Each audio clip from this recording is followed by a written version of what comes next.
Hello, we're going to go over the assignment that you had on the exponent properties from week 14. So many of you did number 28 correctly. This one is using the power rule. You can think of it as the power of powers, because what's going to happen is this exponent 4, since it applies to all of the powers inside of that, inside of the group, then I'm going to have to multiply 4 with each of the powers here.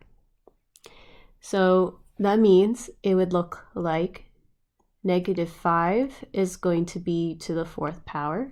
It should be parentheses around -5. Then I have x squared to the 4th power. I have y to the -1 to the 4th power.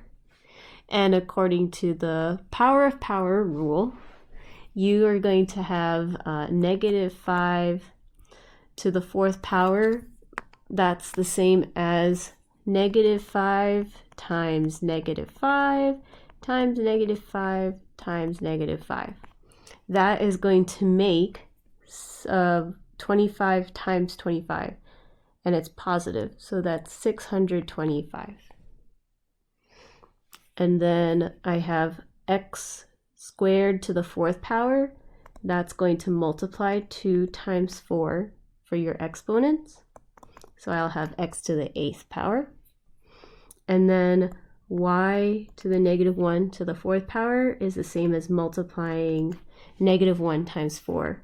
So that's y to the -4th power. Now, altogether, you have these. Keep in mind that simplifying an expression usually means writing your answer without negative exponents. So the negative y to the -4 is going to be 1 over y to the 4th. So I have 625 x to the 8th times 1 over y to the +4. Altogether, that's making 625 x to the 8th. That's in my numerator, and my denominator is y to the 4th. So that's part A. For number 29, you are again doing the same thing. You'll have to distribute 5 to each part here, each power, also in the numerator and the denominator. So it would look like c to the 2 times 5, d to the -2 times 5, and c to the 5 power. Let's continue simplifying that. 2 times 5 is 10, so that's c to the 10th. Then I have -2 times 5, that's -10. And then I have c to the 5th power. This is going to have to use the quotient rule as well. So notice I have c to the 10th over c to the 5th. I can subtract those exponents. That means that I'm going to end up with c to the 5th power times d to the -10. Again, with getting rid of negative exponents, let's change that to 1 over d to the +10. And that makes c to the 5th over d to the 10th power. Great. Looking at number 30, I know that we are having some struggles with that one. So this one is going to start with using the power of powers rule in here. After that, we're going to have to simplify by seeing which of these should, the base, the ones of the same base, if we can combine those and be able to use other property rules. So let's start with this. This will end up with x to the 6th power, y to the 6th power, z to the -3rd power. Now I'm multiplying all of this with x, y, z to the 4th, and x to the 3rd y. Let's put together each of the powers with the same base. So I'll put all the x's together. And even though some of these do not show a power, that means it's automatically a power of 1. So we'll note that. For that one, I'm going to have x, I'm going to put this over here. So I have x to the 6, y to the 6, z to the negative third, x to the 1 power, y to the 1 power, z to the 4th, and then x to the third y. So that means I'm going to take x, I'm going to add 6, 1, and 3 all together. For y, these are same base, and they have, we're going to take the exponents and add those together. So I'm going to have 6 plus 1 plus, and I forgot the 1 over here, plus 1. So that's all of those. And then for z, let's put together those, the ones with the same bases. And I have in here negative 3 plus 4. So I'm going to have then x to the 10th power, y to the 8th power, z to the 1 power. You don't need 1 in there. It'll be the same thing. So either or, that's fine. That was your answer for number 30 there. Okay.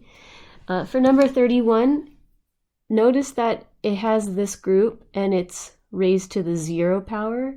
So that's actually going to be equal to 1. So it's like that one is canceled out.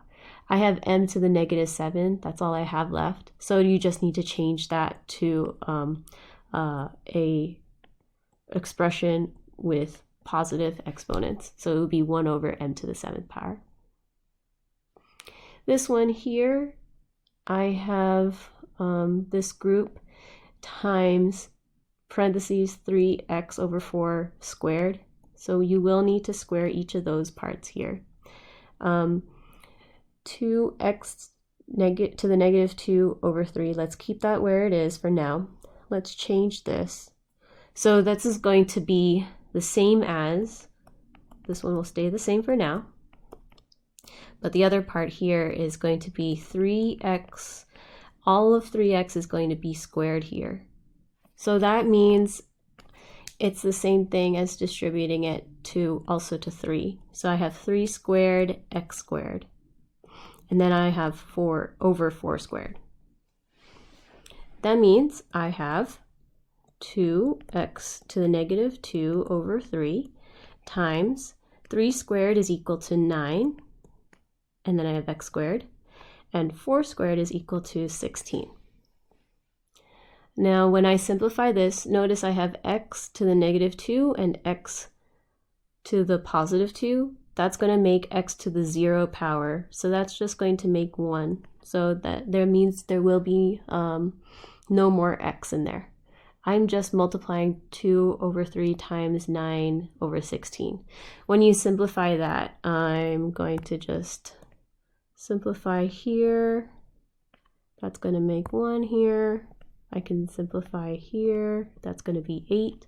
In the very end, you should end up with 3 over 8. Okay.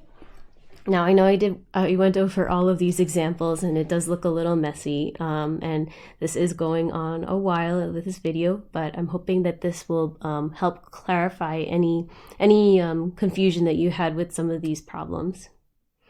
Last one, number 33, which would be the true statement for this expression. So a to the 4th times 1 over a squared. This, again, you can simplify that a little further. The 1 over a squared means it's going to have 1 squared over a squared. So that's going to be a to the 4th times 1 squared is just 1. So you have 1 over a squared. That's going to make a to the 4th over a squared. And using the quotient rule, that means that you're doing 4 minus 2 in your exponents. So you're ending up with a squared.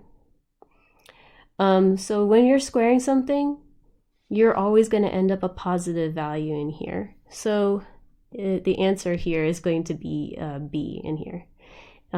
C would not be true because if A was negative, once you square that, the value of the whole expression will come up positive. Okay? And we did simplify it further. So the only real choice that would make sense would be B. Okay, so again, I hope that clarified any confusion or any questions that you had from that assignment. And then we're going on to a new lesson that will also involve some working with exponents.